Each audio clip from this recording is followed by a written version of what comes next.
I got the valve body out of the TH400 that was supposedly rebuilt here on the bench. We're going to take it apart. Apparently a shift kit was installed and it has the Transgo spacer plate, so we'll see what the valving looks like, what springs from the kit were installed and how it was set up, and based on how it comes apart we'll know if we can go back together with this one or if we will need to source a different one. Alright, so we can start by removing the manual valve.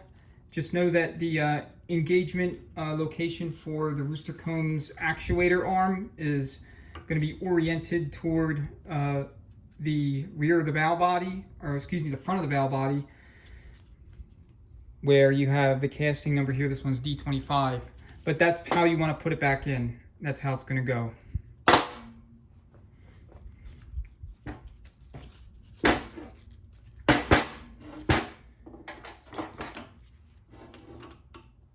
Next, we'll deal with the 1-2 shift valve train.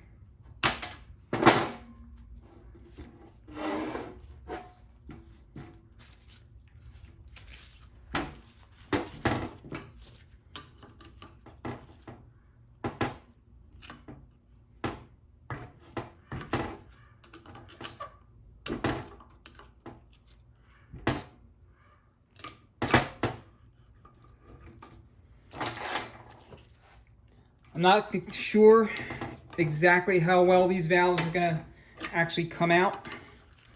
I'm hoping that they don't fight me. Hoping nothing is stuck or seized.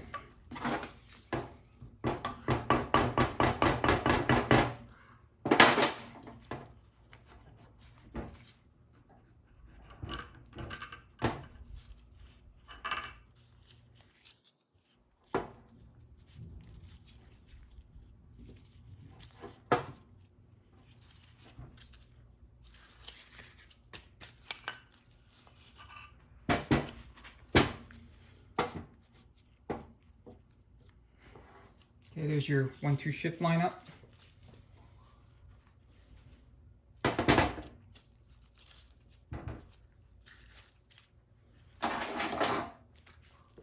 Next is going to be the 2-3 shift.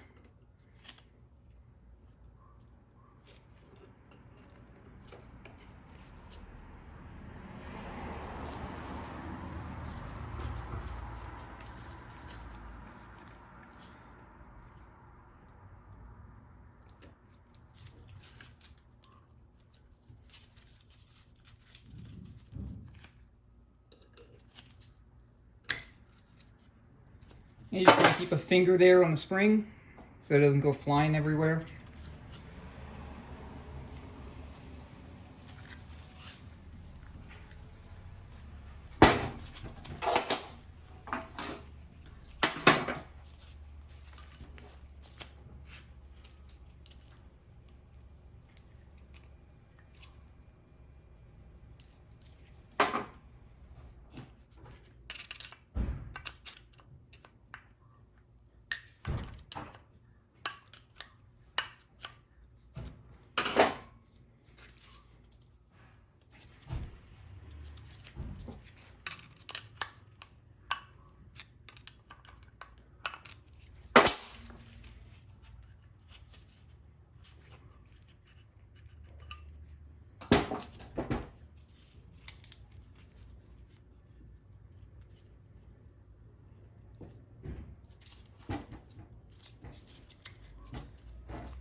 Okay, that one was stuck in there.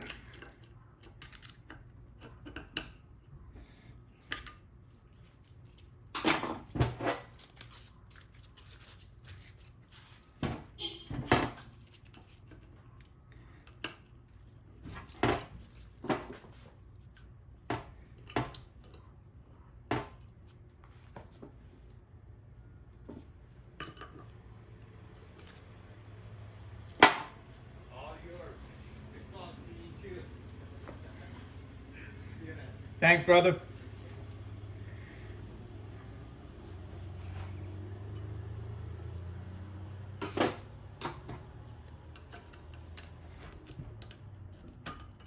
All right, so again, like the last valve, you want to kind of keep your finger close by the hole because this plug's going to come flying out.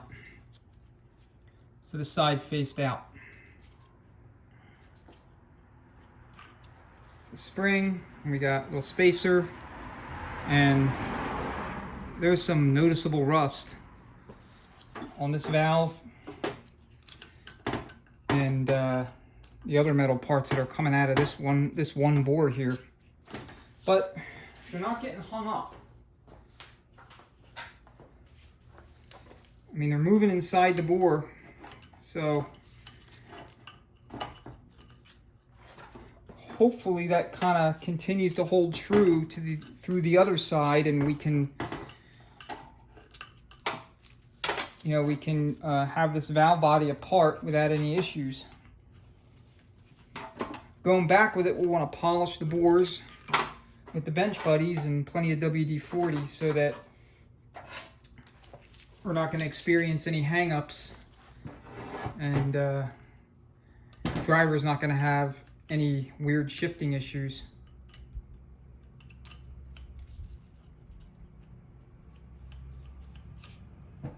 This one seems like it does want to hang up just inside the entrance.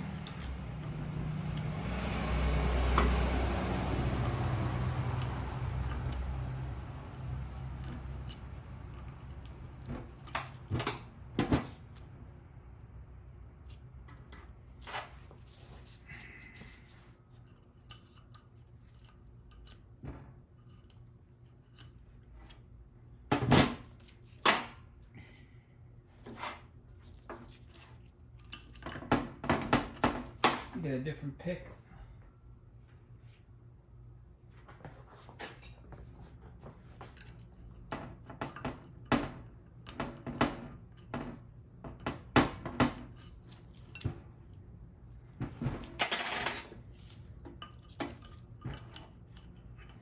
There we go.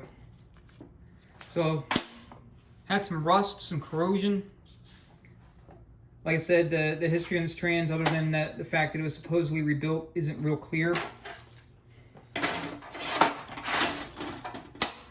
But it seems like to me it's been sitting for some period of time and or possibly exposed to you know, to water at some point, moisture, what have you.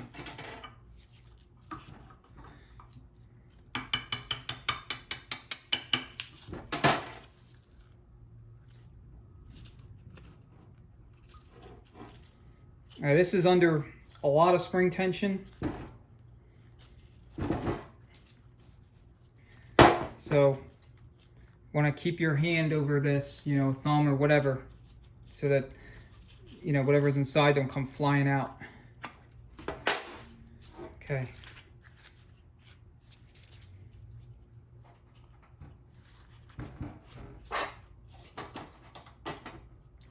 So this is the valve train for the detent and the detent valve and detent regulator valve.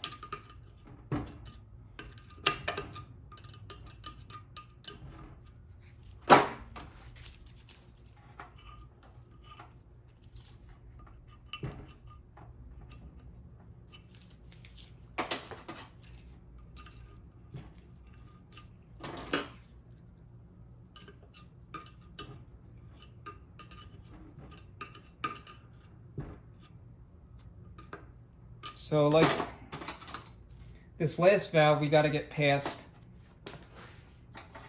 the little end plug so that we can get the rest of the valve train out.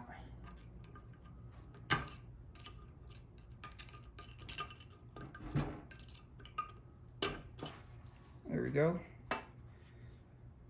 So again, this side here faces out.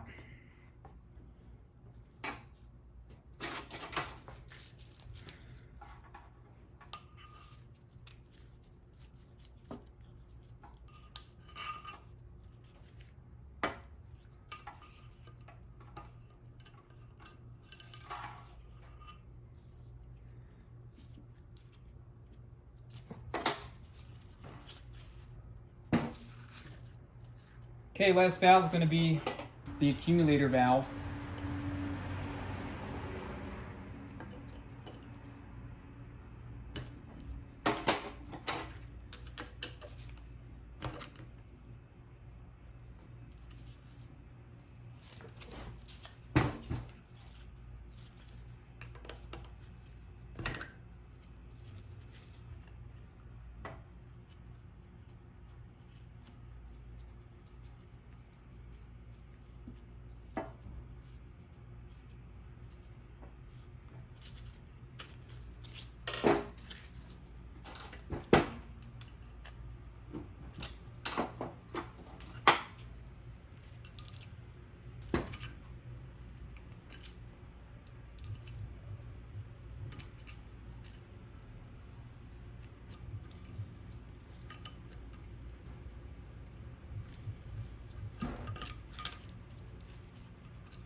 Looks like this one's going to fight me a little bit. All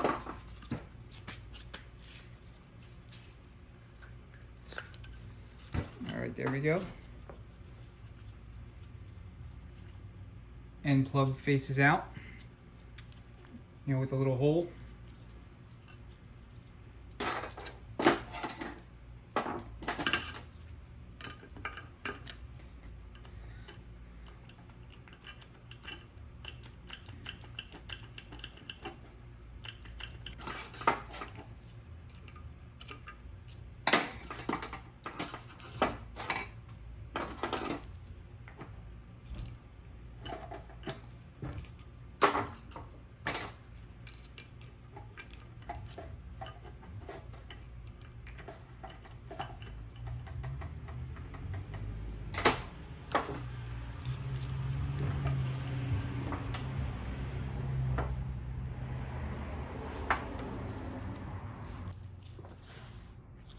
So it looks like we're empty.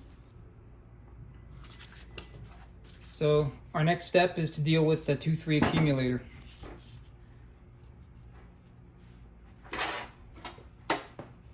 So stand by.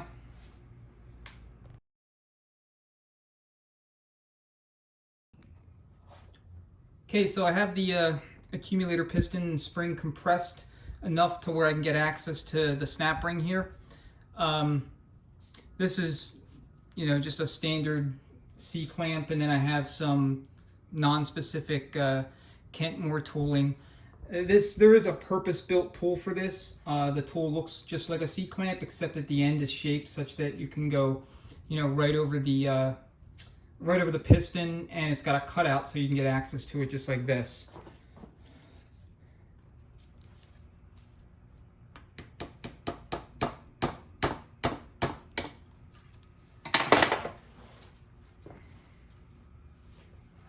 And then just carefully release tension on the C-clamp. When you go back together with it, you're going to basically do pretty much the exact same thing, but in reverse.